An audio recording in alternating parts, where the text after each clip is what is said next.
Do you remember what you told yourself? Why you got the realization, I need to stop drinking, I need to start losing the weight, I need to start exercising. Do you remember you knew smoking was toxic when you were young, right? I did, yeah. Okay. So do you know what you told yourself, what rationalization you told yourself to keep smoking? I don't. I didn't have to try to quit drinking. The desire disappeared, Okay. and the desire for other drugs disappeared, and the inspiration to take care of myself just came in.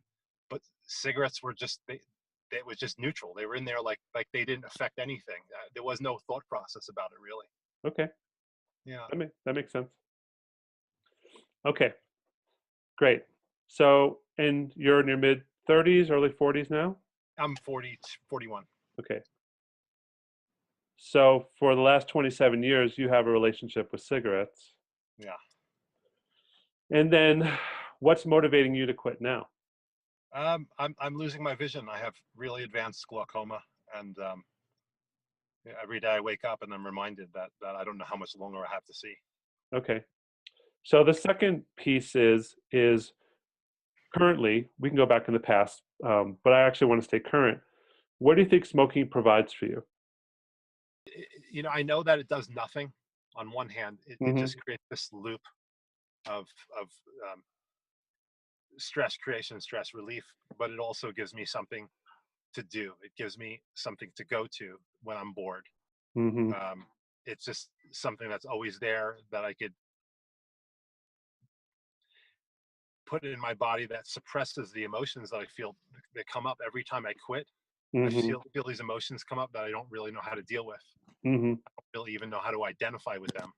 Hmm. They're just so strange.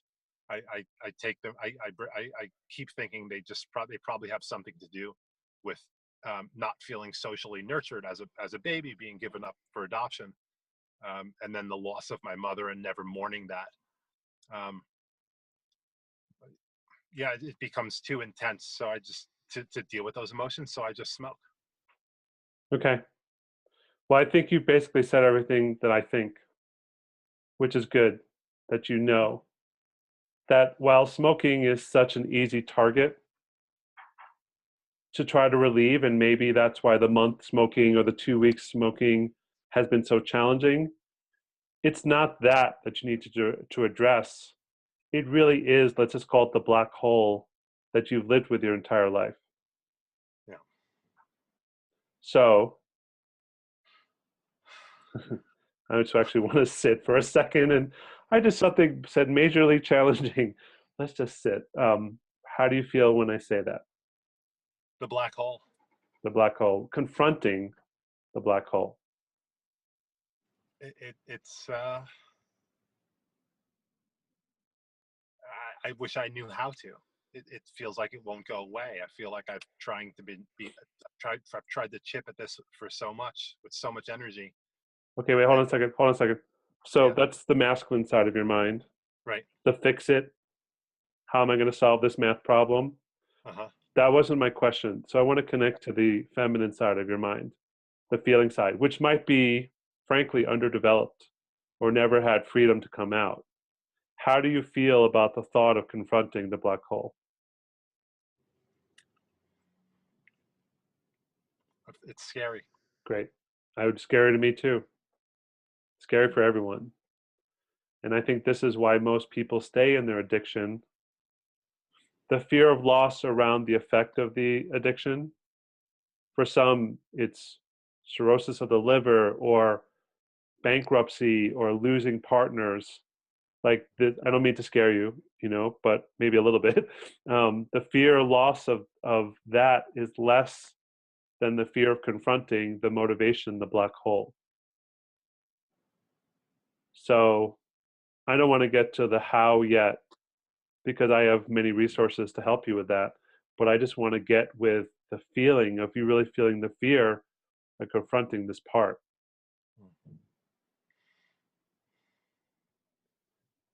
Okay, feeling it. Yeah. Yeah.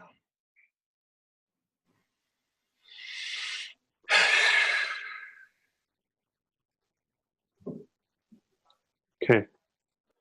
So I wrote this 7-step cycle for any goal. Um, the first one really is confronting what it is that you want to confront, what you want to change. The second thing is really getting in agreement with it. And it's not going to happen in the last 5 or 6 minutes of this call. But just know the mind, the masculine mind, wants to go to the end result, right? Succeeding with a goal. And often we bypass the middle parts, and that has us not achieve our goals. So your first 2 steps to get, the one is just to confront. The second is to get in acceptance that this exists and I'm interested and dedicated to changing it. Steps, the last 5 or 6 steps will come later, but that's the main thing. And that's the life changer right there, brother. It's like when you say to myself, I know this is true, I know this is part of me, and I'm committed to the change. And it's not going to be as easy as quitting cigarettes. And I laugh because Hmm. add levity to that, because that might seem extremely daunting. It's actually confronting the black hole of your mom giving you up.